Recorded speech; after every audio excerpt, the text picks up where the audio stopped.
Okay, listen to me very carefully. We need to talk about Shanks. Yeah, I know, he's the GOAT, the hockey god, the man who stopped the Summit War with a single look. But what if I told you that everything we think we know about Rat-Haired Shanks is a complete lie? What if the internet trolls were actually right? What if he's actually on fraud watch? Welcome back to S-Grade Anime. Today we are not just cooking, we are burning down the kitchen. Because chapter by chapter, the Elbaf Arc is exposing some dirty little secrets. And the biggest one involves the Prince of Giants, Loki. You guys aren't ready for this. Let's be real for a second. The community has been calling him Rat-Haired Shanks for years now. Snitching to the Gorosei, mysterious meetings, stopping wars instead of fighting them. It's suspicious. But now, look at Elbaf. Shanks didn't just show up there to chill. He didn't just go there to one-shot Eustace Kid. RIP to that bozo, by the way. Shanks has made Elbaf his territory. But here is the million-dollar question nobody is asking. Why does the strongest nation in the world, the land of the giants, need protection from a human? Unless he isn't protecting them, unless he's working for them. Think about it, giants are proud, they are warriors. Dory and Broggy have been fighting for 100 years over a hunting contest. Do you really think the King of Elbaf and Prince Loki would just bow down to a normal-sized human and let him fly his flag? No, that's not how giants operate. So here is the theory that is going to break the internet. Shanks isn't the King of Elbaf, he's the keeper. He is holding something or someone back, and that someone is Prince Loki. We have all been hyped for Shanks to make his move for the One Piece. But what if Shanks can't leave Elbaf? What if he is tethered there? This brings us to the biggest fraud allegation yet. Shanks isn't waiting for the new era. He's afraid of what happens if he leaves the old one behind.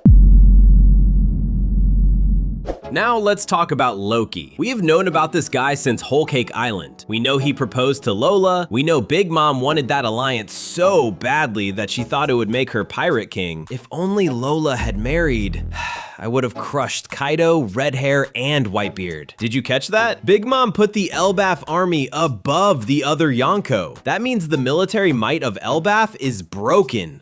It is absolutely overpowered. So why haven't they conquered the world? Because of Loki. In Norse mythology, Loki isn't a warrior. He's a trickster, a god of mischief. He causes chaos. He ends the world. He starts Ragnarok. Now look at One Piece. Shanks, the man who maintains balance, the man who wants to keep the peace, and Loki, the man who represents chaos. Do you see the picture I'm painting here? Shanks isn't on Elbaf to use their army. He is on Elbaf to keep Loki in check. Or worse, Shanks made a deal with the devil. Remember when Shanks lost his arm? I bet it on the new era. Yeah, cool line, but what if he traded more than just an arm? What if Shanks' status as a Yonko relies entirely on the backing of Elbaf? If Big Mom was terrified of Elbaf's power and Kaido never messed with them, then Shanks isn't strong because he's Shanks. He's untouchable because he has the god of Elbaf standing behind him. If this is true, then Shanks is the biggest fraud in pirate history. He's not a lone wolf. He's a guard dog. Let's get into the power scaling because this is where it gets spicy. We saw what happened to Kid. Divine Departure. Bam. Done. But look at the attack name, Divine Departure. That is Roger's move. Shanks is just copying the old generation. He's a hockey merchant. But giants, they possess physical strength that defies logic. Big Mom, at age 5, killed a giant hero. She was an anomaly. But Loki? We haven't seen him yet. But if he is anything like his mythological counterpart, he isn't just strong, he has hacks. I'm betting right now, Loki has a devil fruit. And not just any fruit, a mythical zone. Maybe even a god fruit like Luffy. If Shanks has to keep Loki happy or keep him suppressed, it explains everything. It explains why Shanks stopped Kaido from going to Marineford. He didn't fight him. He probably just told him, if you go, Elbaf moves. And Kaido, knowing the lore, backed off. It explains why the world government listens to Shanks. They aren't afraid of a one-armed swordsman. They are afraid of what he represents, the anger of the giants. Shanks is the diplomatic face of the most destructive force in the world. He is the muzzle on the monster. But what happens when the muzzle breaks? Luffy is heading to Elbaf right now, and Luffy is the god of liberation. Nika. Shanks wants to maintain balance. Luffy wants to be the freest man on the sea. These two ideologies cannot coexist. If Shanks is protecting the status quo of Elbaf, and Luffy arrives to liberate them or party with them, we are going to see a clash. And I'm not talking about a friendly spar. I'm talking about Shanks showing his true colors. And don't forget Blackbeard. Teach is making moves. He's smart. He knows history. Why hasn't he attacked Shanks yet? Because Blackbeard is waiting for Shanks to lose his shield. If Luffy goes to Elbaf and messes up the relationship between Shanks and Loki, if Luffy exposes Shanks as a fraud or breaks the alliance, Shanks is vulnerable. And that is when Blackbeard strikes. It's actually genius writing by Oda. But wait.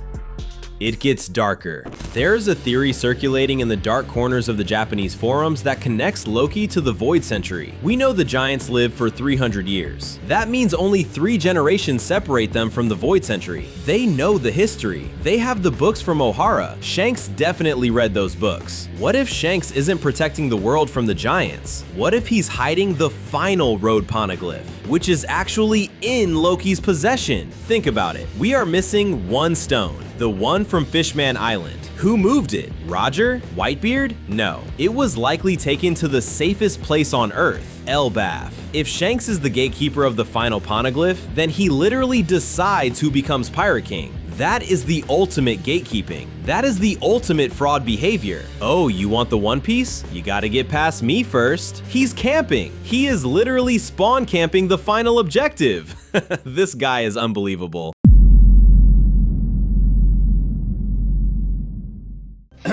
Alright, put down your pitchforks and listen, because I'm about to say something that will make half of you unsubscribe. If Shanks is just a hockey man, and if he is just a gatekeeper relying on political power and giant influence, then Monkey D. Luffy, as he is right now, absolutely slams Shanks. I'm serious, stop coping. Look at the feats. Luffy took down Kaido, the world's strongest creature. He tanked hits that would vaporize a normal human. He turned the sky into a playground. What has Shanks done? He scared away an admiral who was paralyzed by Wi-Fi hockey. He one-shot Kid, who, let's be honest, had 0 hockey defense and was caught off guard. That's it. We have been gaslighting ourselves into thinking Shanks is top 1. But if the rat theory is true, if he's just a diplomat playing both sides, then he doesn't have the durability to fight Gear 5. If Luffy pulls up to Elbaf and wants that final poneglyph, and Shanks tries to stop him, Shanks is getting turned into a jump rope. Shanks knows this. That's why he's rushing. It's time to claim the One Piece. He's not confident, he's desperate. He knows the Nika fruit is a hard counter to his authority. Shanks represents the world government's desire for order. Luffy represents freedom, and in One Piece, freedom always wins.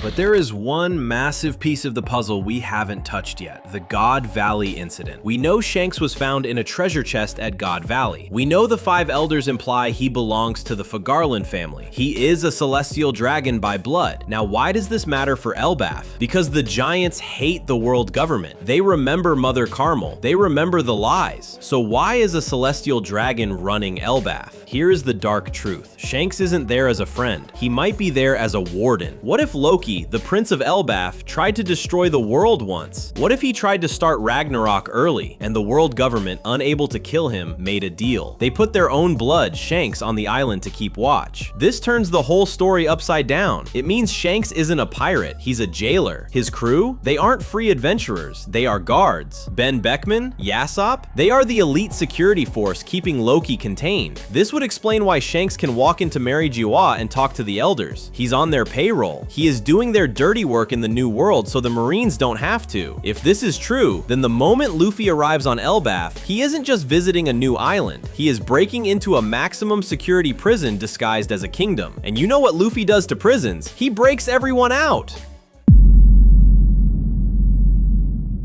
So here is how the Elbaf arc is going to go down. Mark my words, screen record this. Luffy lands, the Straw Hats start partying. Usopp finally meets his dad Yasopp, which by the way is going to be awkward because Yasopp is a deadbeat dad, but that's a video for another day. Luffy asks for the poneglyph. Shanks says no, you're not ready. Luffy laughs. I don't care. They clash. The sky splits, but the clash destroys the shackles holding Loki back. The Prince of Giants wakes up. the trickster god is released, and suddenly the friendly Uncle Shanks mask falls off. He enters serious mode, not because he wants to fight Luffy, but because he failed his mission. Loki starts the real war, the war that Kaido wanted. This is where we see Shanks' true power, not as a swordsman, but as a master of hockey that can suppress an entire nation, but it won't be enough. This is where Blackbeard enters the chat. While Shanks is distracted dealing with Luffy and a rampaging Loki, Blackbeard is going to sneak in. He's going to steal the poneglyph, or maybe he steals Loki's power. Imagine Blackbeard with the Quake Fruit, the Darkness Fruit, and a giant's mythical zone. That is the final boss.